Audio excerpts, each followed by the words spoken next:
What? Whee! And I'm first for the WC. 6 o'clock, school's over. Have you seen my shoes? Your shoes? Taking them, haven't you? I don't know what you're talking about. You're going to be sorry. Am I? Ow! Anne, dear. Wait till I get I'm you. waiting. Oh, Peter! Anne! Wait, Peter, where are you going? Please, come dance with me. I tell you, I don't know how. I will teach you. I'm going to give Mushu his dinner. Can I watch? He doesn't like when other people are around. Peter, please. No! I think you shouldn't play like that with Peter. It's not dignified. Who cares if it's dignified? I don't want to be dignified. You complain that I don't treat you like a grown-up, but when I do, you resent it. I only want to have some fun, someone to laugh and clown with after you sat still all day and hardly ever moved. You found to have some fun. I don't know what's the matter with that boy. He isn't used to girls. Give him a little time. Time? Is it 2 months' time? I could cry. Come on, Margaret, come dance with me, please. I have to help with supper. You know we're gonna forget when we get out. We will hardly know anything.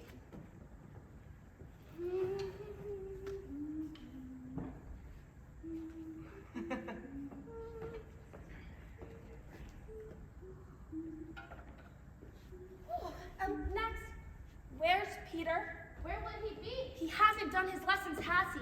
His father will kill me if he finds him in there with that cat and his work is not done. Go in there and get him, Anne, will you? Peter! Peter! What? Your mother says to come out. I'm giving Mushu his dinner. You know what your father says. For heaven's sakes, I haven't even talked to him since lunch. I'm just telling you. I can feed him. I don't want you in here. Peter! Fine. Feed him, get out. Now, is that any way to talk to your little girlfriend? Mother, for heaven's sakes, will you please stop saying that? Look at him blush! Look at him! We're not. Anyway, leave me alone, will you? He acts like it's something to be ashamed of. It's nothing to be ashamed of to have a little girlfriend. You're crazy. She's only 13. So what? You're 16. Just perfect. Your father is 10 years older than I am. I warn you, Mr. Frank, if this war lasts much longer, soon we'll be related and then... Mazel tov. I wonder where Meep is. She's usually so prompt.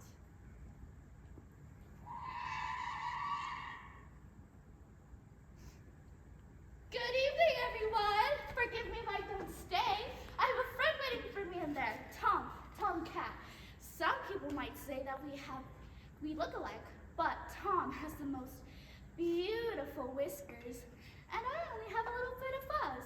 I am hoping, in time... All right, Miss Quack Quack. Peter! I heard about you. How you talk so much in class, they called you Miss Quack Quack. Mr. Smider even wrote a composition for you. Quack Quack, said Miss Quack Quack. Well, go on. Tell him the rest. How it was so good he read it in front of the class and at all his other classes. Quack Quack Quack, Quack Quack Quack. You're the most intolerable, insufferable boy I have ever met! Quack Quack. That's right, Anakin, give it to him! With all the boys in the world, why did I have to get locked up with one like you? Quack Quack, and from now on, stay out of my room. And your hair. You're warm. Are you feeling all right? Yeah, Mother. You haven't a fever, have you? No. You know we can't call a doctor here, ever. There's only one thing we can do. Watch carefully. Prevent an illness before it comes. Now let me see your tongue. Mother, this is perfectly absurd. Don't be a baby, Anne. Open up. Otto, You hear your mother, Anne. let me see. You seem all right, but perhaps an aspirin. For heaven's sake, don't give that child any pills. I waited 15 minutes this morning for her to come out of the WC. I was washing my hair. I'm sure there's nothing wrong with our Anne that a little ride on her bike or a visit to her friend Jopi Del Wall wouldn't fix. Isn't that right, Anne? Meep not come yet. The last workman just left. What's for dinner tonight? Beans. Not again. Oh, poor Pootie, I know. But what are we to do? That's all Meep brought us. We are now in what is known as the bean cycle. Beans boiled, beans on casserole, beans with strings, beans without strings. I saw you in there playing with your cat. He went in there to put in his coat away. He's been out here all the time doing his lessons. You got an excellent in history today, Anne. And very good in Latin. How about an algebra? I'll have to make a confession. Up until now, I've managed to stay ahead of you in algebra. Today you finally caught up with me. We'll leave it to Margaret to make corrections. Isn't algebra just vile, Pam? Vile. How did I do? Excellent, excellent, excellent! You should have used the subjunctive here. Should I? I thought, look here. I didn't use it here. Mrs. Van Dam, may I try on your coat? No, Anne. Oh, it's okay. Just be careful with it. My father gave it to me the year before he died. He always bought the best money could buy. Mrs. Van Dam, did you have a lot of boyfriends before you were married? Anne, that's a personal question. It's not courteous to ask personal questions. I don't mind. When I was younger, the house was swarming with boys. Oh, And- not again. Oh, shut up! And when I was 16, we lived in this big house in Hilversum. The boys were swarming around like a bunch of bees around a jam pot.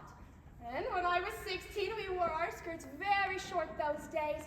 Of course, then I had good legs. I mean, I still got them. I may not have a pretty face, but I still have my legs. How about it, Mr. Frank? All right, we see them. I wasn't asking you, I was asking Mr. Frank. Mother, for heaven's sake. I embarrass you, do I? Well, I just hope the girl you marry has as good as I do.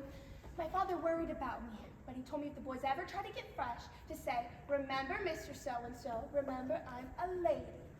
Remember, Mr. So-and-so, remember, I'm a lady. Look at you talking to her in front of that way. Don't you know she writes it all down in that diary? So if she does, I'm just telling the truth. Peter, could I move you to the couch? Yeah, sure. And me pass the radio on. Aren't you finished yet? No. You ought to be ashamed of yourself. All right, I'm hopeless. I'm a dunce. Hopeless case. Why do I even go on? You're not hopeless, don't say that. You just haven't had the help the girls do. Maybe Mr. Frank could help you. Oh, I'm sure that his father. Oh, not me. He won't even listen to me. I'm sure you won't mind. What do you say, Peter? Do you want to make our school co-educational? Oh, you're an angel, Mr. Frank, an angel! I wish I would have met you before that one. Here, sit down, Mr. Frank. Now, Peter, you listen to Mr. Frank. I think it'll be better if we go into Peter's room. Nancy, and